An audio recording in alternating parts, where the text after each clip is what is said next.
Magandang araw, Nainara. Simulan natin ang araw na ito sa isang maikling panalangin na papangunahan ni Tintin.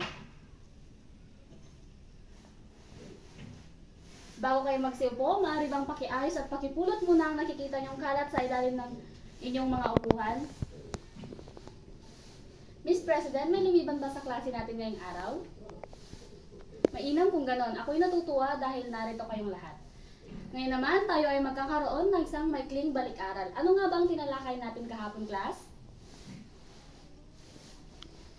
Yan, tama. Ang tinalakay natin kahapon ay tungkol sa mamimiling Pilipino. Pag sinabi nating mamimiling Pilipino, ano nga ulit ito, Tintin? Tama, pag sinabi nating mamimiling Pilipino, ito yung mga gumagamit at bumibili ng mga produkto. Ako'y natutuwa dahil kayo ay may natutunan sa ating tinalakay kahapon. Dahil dyan, ako ay may hinandang aktibidad na kung saan ito'y magbibigay sa inyo ng ideya kung ano ang tinalakay natin kahapon. At pinamagatan ko itong letra rambulan. At ito ang panuto ng ating aktibidad.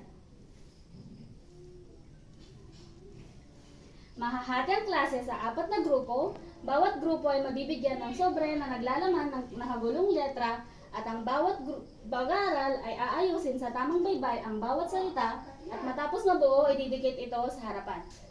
Okay, class, hahatiin ko kayo sa 4 na grupo. Itong unang grupo, pangalawang grupo, pang-4 na grupo at pangatlong grupo. At bibigyan ko kayo ng tag-iisang sobre. Ito yung naglalaman ng mga nakagulong letra. Maaari na kayong magsimula.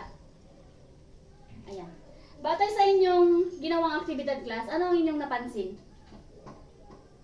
Tama, ito ay may kinalaman sa ating paksa ngayong araw at ang pamagat ng paksang tatalakayan natin ngayong araw ay ang pinagkukunang yaman ng Pilipinas.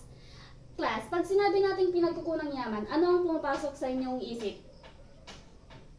Tama, pag sinabi natin pinagkukunang yaman, ito yung mga likas na yaman na ginagamit natin upang matugunan ang ating mga pangangailangan. At pag sinabi naman natin likas na yaman, class, ano nga ulit ito? Meron ba kayong ideya? Yes, Victoria? Tama, pag sinabi natin likas na yaman, ito yung mga yaman na nakikita natin sa kalikasan na hindi gawa o binuo ng tao. At mahalagang likas na yaman, class, sapagkat ito yung nagbibigay sa atin ng makakain sa araw-araw. At merong 3 uri ang likas na yaman. Ito ang yamang lupa, yamang tubig, at yamang mineral. Sino sa inyo dito, class, yung mga bumibili sa palengke, sa grocery, at sa kahit anumang pamilihan?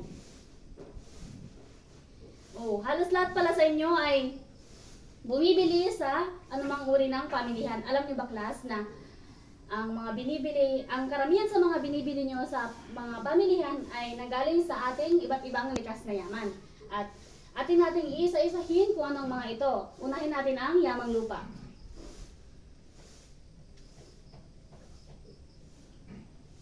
Ngunit muntik ko na makalimutan. Atin muna palang alamin kung ano ang layunin ng ating tatalakayan ngayon. Una, naiisa-isa ang 3 pinagkukunang yaman ng Pilipinas. Pangalawa, nailalarawan ng yamang lupa, yamang tubig at yamang mineral.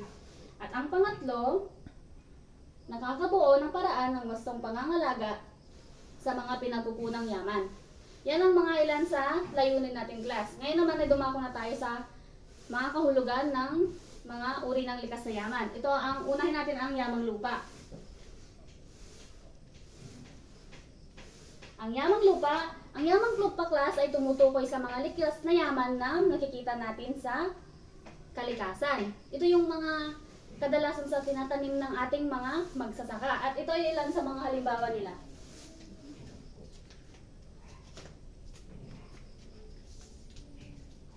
Ito ang troso, palay, prutas at gulay. Ito'y lamang sa ilan sa mga halimbawa ng yamang lupa. Maaari bang magbigay kayo ng ilan sa halimbawa nito?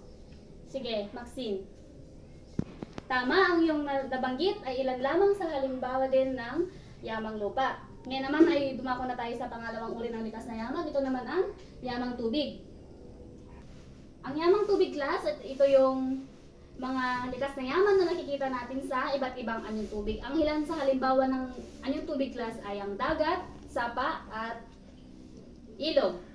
At mahalaga ang anyong tubig class sapagkat dito kumukuha ang mga magsasaka ng mga yamang tubig na kung saan ito din yung ginagawa nilang kabuhayan. At ito ay ilan sa mga halimbawa ng yamang tubig.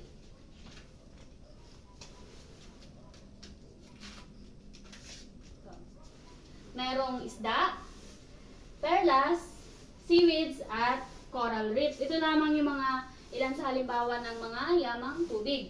At maaari ba ulit kayo magbigay ng halimbawa ng yamang tubig? Cheryl? Tama, ang yung mga nabanggit ay ilan din sa halimbawa ng mga yamang tubig. At ang pangatlo namang uri ng likas na yaman ay yamang mineral.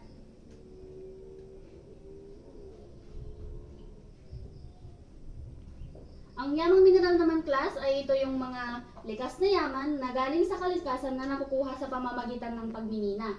At ito yung mga binubungkal o mininina ng mga minero sa kadalasan sa bundok. At may dalawang uri ang yamang mineral. Ito ang mineral at di-mineral. Ang ilan sa halimbawa ng yamang mineral ay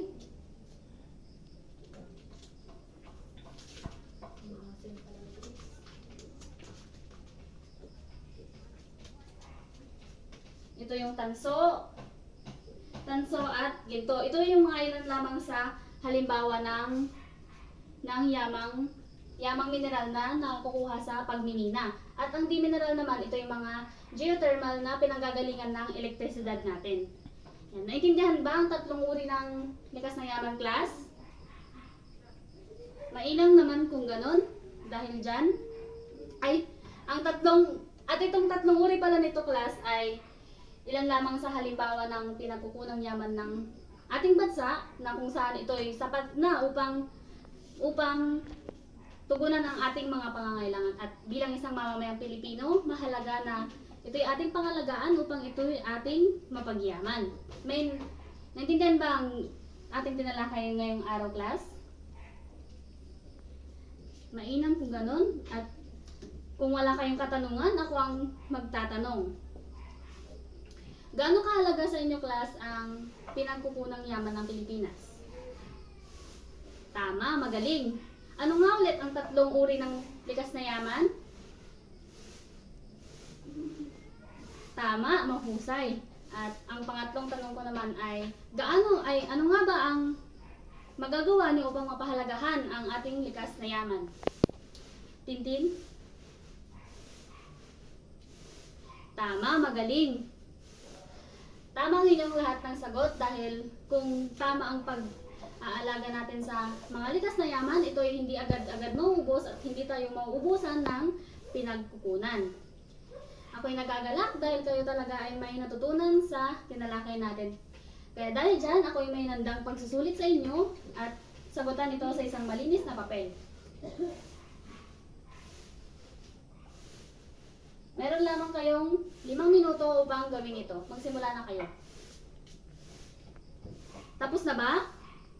Maaari nang pakipasang yung mga papel mula sa likod, paharap.